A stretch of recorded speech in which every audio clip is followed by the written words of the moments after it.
Бұл Бланш Мане. Оның бастан өткен оқиғасы өте қайғылы. Анасы оны 25 жыл бойы бір бөлмеге қамап отырады. Неліктен олай деп ойлайсыздар? Бүгінгі видеода осы қыздың бастан өткен қайғылы оқиғасын айтатын боламыз. Дайын болсаңыздар видеоға кеттік.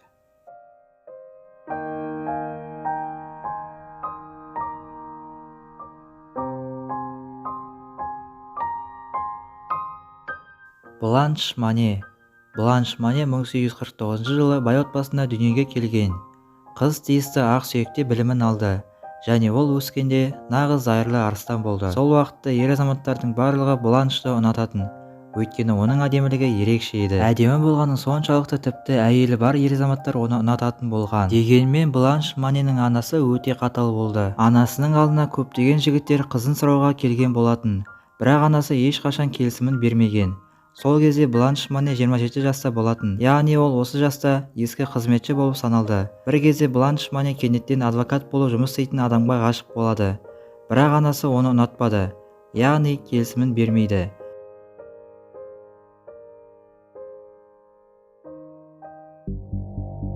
Бір күні анасының жүрегінде бір нәрсе пайда болады. Анасы оны шатырда орналасқан терезесі жоқ шағын бөлмеге қамап қояды. Бланштың көнуден басқа амалы қалмайды. Қанша жерден қарсылық білдірсе де, бірақ одан түк шықпады. Анасы Бланштың әпкесімен және ағасының ауыздарын жауып, оларға осы жағдай туралы ешкімге айтпауларын бұйырады. Егер біреу Бланшты сұрап жатса, онда оны қайтыс болды деп айтыңдар деп ескертеді. Сөйтіп олар күйеу балаға, яғни адвокат жігітке Бланштың қайтыс болғанын сенімді түрде ескертеді. Бірақ бұл әңгімеге адвокат жігіт сене қоймайды. Оның айтуынша Бланш кенеттен қайтыс болды, және неге оны жыл сайын ешкім есіне алмайды деген сұрақтар мазалайды. Сөйтіп жүріп арадан 25 жыл өтеді. 1901 жылы 23 мамырда Париждің бас прокурорына белгісіз бір түрлі хат келеді. Хатта былай деп жазылады: сізге ауыр жаңалықты хабарлағым келіп тұр. Мен Манен ханымның үйінде қамалып отырған қыз туралы айтып отырмын. Прокурор 25 жыл бұрынғы Бланш Маненің әдемі келбетін есіне түсірді, және оның ойынша Бланшты қайтыс болды деп есептеді. Бірақ оның жаназасын ешкім ешқашан көрмеген. Сөйтіп Бланш Мане анасының үйінде деген айғақ расымен де шын болып шығады. Дереу сол үйге полиция жіберіледі, бірақ жабық есіктер ешкім жауап бермейді. Сөйтіп полицияларға есікті бұзуға тура келеді. Олар үйге кіріп шатырға көтерілсе, шатырдың да есігі құлыптаулы екен.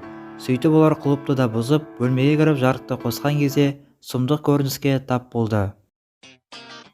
Достар, егер сіздер біздің арнаға тіркелмеген болсаңыздар, онда дәл қазір төмендегі подписаться деген кнопканы басып, біздің арнаға тіркеліп қойыңыздар. Және қоңыраушаны басуды ұмытпаңыздар. Сөйтіп полициялар бөлмеден кептірілген тамақ, тағы да басқа тамақ қалдықтарын көреді.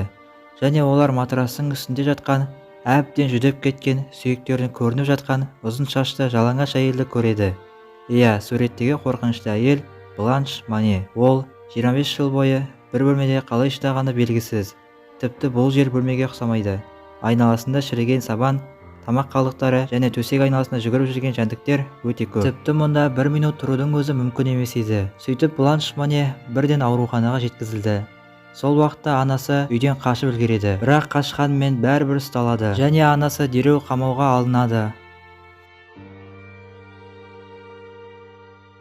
Бірақ анасы көп ұзамай абақтыда ауырып, 15 күннен кейін қайтыс болады.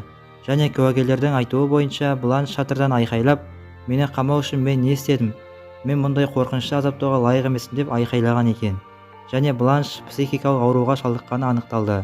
Көп ұзамай ол 1913 жылы түсініксіз жағдайда қайтыс болды.